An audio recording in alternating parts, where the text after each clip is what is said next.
د بیټریو د چارجولو لپاره څومره هندارو ته اړتیا ده؟ ولې اکثره خلک د کنټرولر څخه شکایت کوي او بیټرۍ مستقیم هندارو ته تړي؟ ولې مو د مولد سیستمونه ژر د کاره لویږي؟ نن په دې اړه خبرې کوو.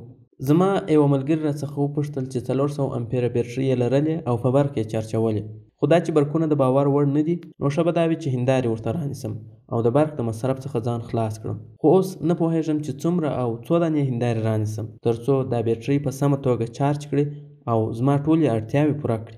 د دې دپاره چې تاسو هم پوه سئ، نو د معلوماتو طریقه یې ستاسو سره هم شریکوم. زما ملګری به زه دلته د اسامه په نوم یاد کړم. اسامه 4 دانې 12 ولټه 100 امپیره بیټرۍ لري.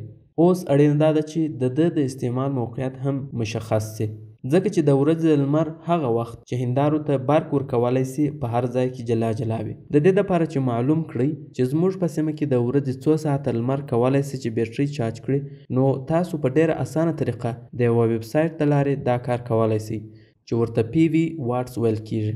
په دې ویب سایټ کې تاسو خپل ادرس ورکړئ او بیا گو بټن کلیک کړئ او د دقیق ځای ټاکلو دپاره دا د موقعیت نښه پر خپل مقصودي ځای ودروئ. وروسته گو ټو سیسټم انفو کلیک کړئ چې دغه ژړه علامه ده. یو ځل یې بیا کلیک کړئ چې PV واټس ریزلټ ته ولاړ سي. دلته به تاسو ته د هغه موقعیت چې تاسو انتخاب کړی دی په هره میاشت کې د ورځني لمر ساعتونه ښکاره سي، چې په کومه میاشت کې تاسو ته لمر د ورځې څو ساعته بیټرۍ چارجولی سي. په حساب کولو کې دغه ساعتونه موږ ته ډیر په کار راځي. اوس به موږ د تر ټولو لنډې ورځې لمر ته حساب وکړو چې د ډسمبر په میاشت کې وي او 4.25 ساعته وي. تر اوسه موږ دا معلومه کړل چې تر ټولو په لنډو ورځو کې لمر څو ساعته وي. تر دې وروسته بیا دا معلومول غواړي چې دا 400 امپیره بیټرۍ څومره برېښنا ذخیره کولی سي. ولټ چې په امپیر کې ضرب سي موږ ته د بیټرۍ ټوله واټ په لاس راکوي، چې همدا یې ټوله ذخیره هم ده. نو دا چې بیټرۍ 12.8 ولټه دي، نو په 400 امپیره کې یې ضربوو چې دا ټوله ذخیره 5120 واټه کیږي. اوس چې موږ د بیټرۍ ذخیره معلومه کړل، نو همدا ذخیره د لمر پر ساعتونو ویشو ترڅو معلومه کړو چې باید په هر ساعت کې بیټرۍ څومره چارج جمع کړي ترڅو د لمر تر کښته کېدو ټوله ذخیره ډکه سي. 5120 چې ټوله ذخیره ده پر 4.25 یې ویشو چې دا ورځني د لمر ساعتونه دي او دا 1204.7 واټه کیږي، یعنی 1204 واټه هندارو ته اړتیا ده. اوس که چیرې فکر وکړو چې اسامه یوازې په اوږدو ورځو کې د هندارو څخه کار اخلي، نو په اوږدو ورځو کې په کندهار کې 8 ساعته لمر وي، چې په دغه وخت کې نو د ورځې تر پایه لږ هندارې هم بیټرۍ چارجولی سي. دا چې څومره، نو پورتنی حساب یو ځل بیا کوو. ټوله ذخیره چې 5120 واټه ده پر 8 ساعته ویشو چې دا کیږي 640 واټه. په اوږدو ورځو کې اسامه د لنډو ورځو په پرتله تقریبا نیمو هندارو ته اړتیا لري ترڅو د بیټریو ذخیره یې ډکه سي. مثلا که اسامه د 1.5 سل هندارو څخه کار واخلي، نو په لنډو ورځو کې یې 8 دانو هندارو ته اړتیا وي، خو په اوږدو ورځو کې بیا 5 دانې هم ورباندې ډیرې دي.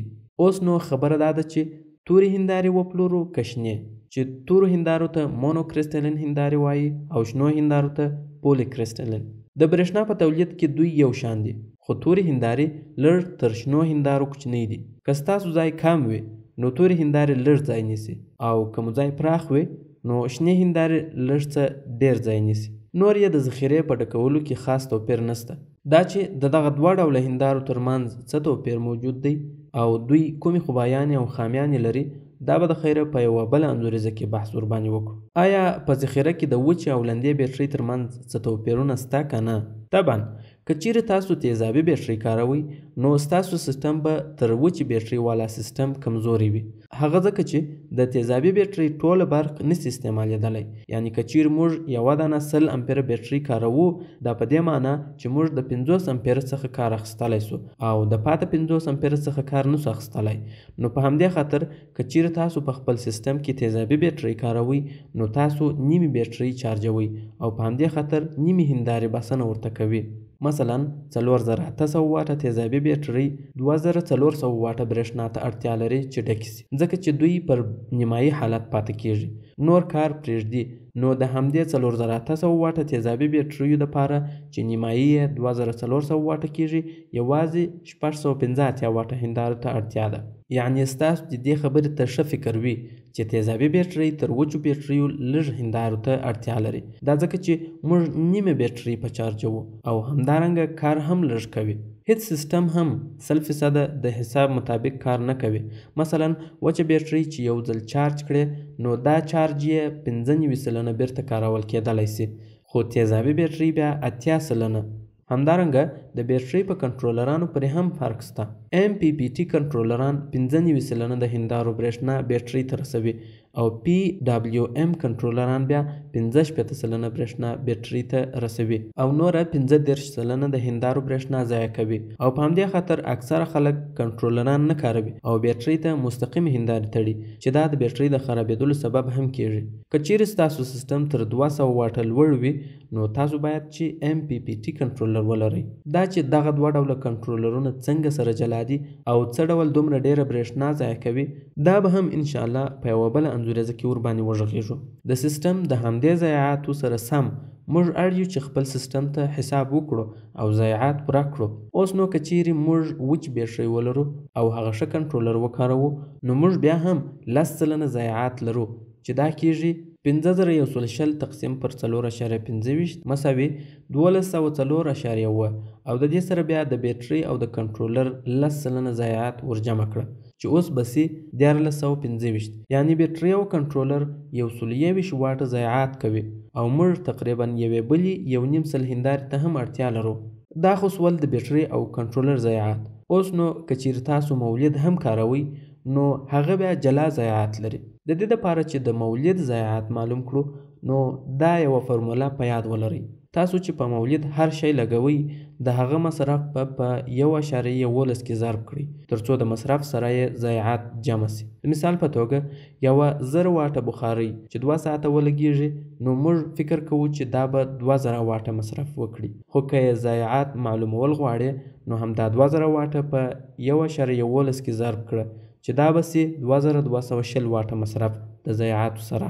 بل مهم څه چې تاسو یې باید په نظر کې ولرئ هغه خپل د مولد د چلیدلو مصرف دی. مثلا یو 3000 واټه مولد په خپل 13 واټه مصرف لري چې که 24 ساعته وچلیږي نو دی په خپل هم 220 واټه برېښنا مصرفوي. نو په همدې خاطر که چیرې کار نه ورڅخه اخیستل کیږي نو مولد باید بند وي. په اکثره مواردو کې چې کله په یوه کور کې د بیټریو سیستم لګول کیږي نو دوی یوازې د هغه توکو و مصرف ته حساب کوي چې دوی کار ورڅخه اخلي، لکه ګروپ، پنکه، یخچال او داسې نور نو نه وضایعاتو ته حساب کوي او نه د مولد په څیر و نورو نامحسوسو مصارفو ته. او همدا بیا د دې سبب کیږي چې تاسو د خپل سیستم څخه ناراضه سئ او بیرته یې په نیمه بیه خرڅ کړئ او یا درته خراب سي. دا معلومات تاسو ته د پښتو برېښنا لخوا وړاندې سول. د پښتو او پښتنو سره د مرستې په خاطر یې د نورو ملګرو سره شریک کړئ. د نورو معلوماتو دپاره د واتساپ د دې شمیرې سره په اړیکه کې سئ.